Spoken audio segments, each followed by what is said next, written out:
O'rtoqlar, bitta xonadonni sizlarga ko'rsataman. Eksklyuziv proyekt, o'zligi uchun qurishgan. O'zingizlar ko'rib baho beringlar. Ham tollarni qaranglar. Hovlimizda 28 sotuv yer maydoni. Mana bu binoyimizda 1200-1300 kvadrat metr binoyimizda. To'g'rida ikkita darvozaxonasi bor. Bittasi ochiq, bittasi yopiq. Bu yerda demak katta basseynlari va hovlimizning bu tomonida yozgi oshxonalari joylashgan. Asosiy binoyimizdan tashqari bu yerda bir qavatli katta 300 kvadrat metrli binoyimiz ham bor. Ota-onalar uchun mo'ljallangan. Demak, o'zining ichida hamma sharoiti bor, kuxnyasigacha ham bor. Bu yerda demak fontanlari.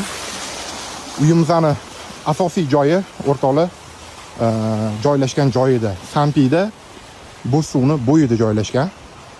Hovlimizning orqa tomonidan katta suv oqib o'tgan o'rtoqlar.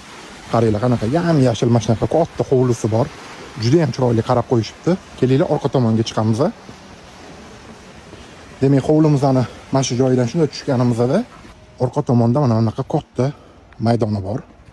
Ko'rishinglar mumkin va bu tomonda suv oqib o'tadi. Kelinglar, men yaqinroqdan ko'rsataman. Orqa tomonda ham katta ancha maydoni va bu tomonda demak katta oqib o'tadigan suvlari bor. Hozirgina mana bu tomonda qo'shnilar mazza qilib cho'milishyapti. Kimga qiziq bo'lsa, marhamat telefon qilinglar. Hammaga rahmat.